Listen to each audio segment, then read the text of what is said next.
दोस्तों, हम में से कई लोग ऐसे होते हैं जो भविष्य की चिंता करते हैं। वो बार बार भविष्य के बारे में सोचकर परेशान रहते हैं।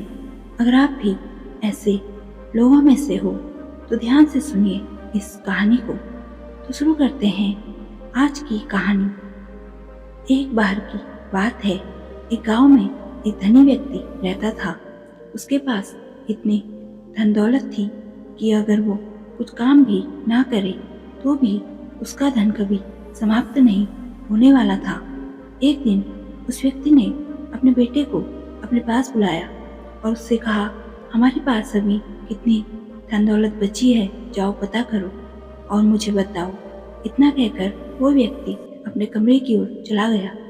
कुछ दिन बीते और उसका बेटा अपने पिताजी के पास पहुंचा। उसके हाथ में एक फाइल थी। उस फाइल के अंदर उसके धन संपत्ति का पूरा लेखा जोखा था। उसने कहा, पिताजी, हमारे पास इतनी धन संपत्ति है कि हमारी आने वाली पीढ़ियां तक किसी को भी चिंता करने की कोई आवश्यकता नहीं है। हमारी 7 पीढ़ियों तक भी कोई टेंशन लेने की जरूरत नहीं है। जब उस धनी व्यक्ति ने ये बात सुनी तो सोच में पड़ गया।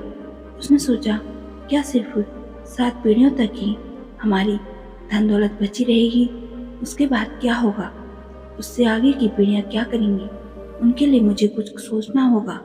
वो ये सब सोचने लगा और भविष्य की चिंता में डूब गया। दिन बीतते गए और वो ज़्यादा परेशान होने लगा। धीरे धीरे उसकी तबीयत बिगड़ने लगी और उसने बिस्तर पकड़ लिया।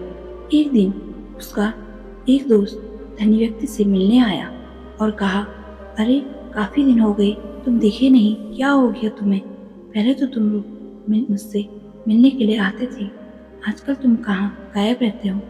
तब धनी व्यक्ति ने अपने दोस्त को पूरी बात बताई। ये सुनकर उसके दोस्त ने कहा कि सामने वाले गांव में एक महान संत आए हैं। वो हर किसी की समस्याओं का समाधान निकालते हैं। तुम्हारी इस चिंता को वो 1 सेकंड में दूर कर देंगे।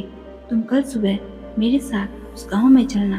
दूसरे दिन सुबह होते ही धनी व्यक्ति और उसका दोस्त उस गांव की ओर चल दिए। जब वो गांव में पहुंचे तो उन्होंने देखा वो महान संत एक पेड़ के नीचे बैठे हुए हैं। अब धनी व्यक्ति और उसका दोस्त उस संत के समीप गए और उन्हें प्रणाम किया। संत ने उन्हें बैठने को बोला और कहा, बताओ क्या परेशानी है? धनी व्यक्ति ने अपनी समस्या के बारे में सारी बात बताई। जैसे ही संत ने धनी व्यक्ति की समस्या सुनी तो मुस्कुराने लगे। धनी व्यक्ति ने संत को मुस्कुराते हुए देखा तो सोचने लगा, शायद ये संत मेरी समस्याओं का मजाक बना रहे हैं। तब संत बोले, देखो, मेरी बात को ध्यान से समझना। हमें हमेशा आने वाले समय के साथ चलना चाहिए और उसके हिसाब से काम करना चाहिए। हमें कभी भी अपने भविष्य की चिंता नहीं करनी चाहिए।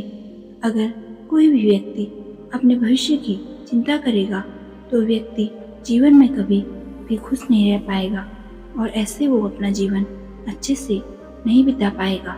हमें भविष्य के बारे में कुछ भी पता नहीं है। कल क्या होगा कोई नहीं जानता। तुम्हारी बातों से मुझे आभास हो रहा है कि तुम्हें 7 नहीं 10 पीढ़ियों की चिंता हो रही है, जबकि तुम्हें ये भी नहीं पता है कि तुम्हारे साथ कल क्या होगा। इसलिए तुम्हें हमेशा अपने आज में खुश रहना चाहिए, ना कि आने वाले भविष्य की चिंता करनी चाहिए। भविष्य में जो होगा वो कोई नहीं जानता। हाँ, तुम भविष्य के लिए काम कर सकते हो, लेकिन उसके बारे में सोच कर चिंता नहीं कर सकते। इसलिए तुम्हें अपने आज में जीना होगा। भविष्य के बारे में सोचोगे तो हमेशा परेशान ही रहोगे। अब उस धनी व्यक्ति को अपनी सारी समस्याओं का हल मिल गया। उसने उस संत को धन्यवाद किया और वहाँ से अपने गांव की ओर चल दिया और अपने जीवन को खुशी से बिताने लगा। दोस्तों, इस कहानी से हमने सीखा कि हमें भविष्य के बारे में सोचकर कभी भी चिंता नहीं करनी चाहिए, बल्कि हमें अपने वर्तमान में खुश रहना चाहिए।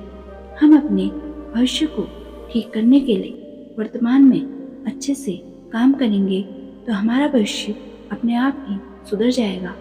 दोस्तों, अगर आपको आज की ये छोटी सी कहानी पसंद आई तो वीडियो को लाइक, शेयर और चैनल को सब्सक्राइब जरूर करिएगा। तो मिलते हैं दूसरी कहानी में। तब तक के लिए और अपनों का ख्याल रखें और खुश रहें। धन्यवाद।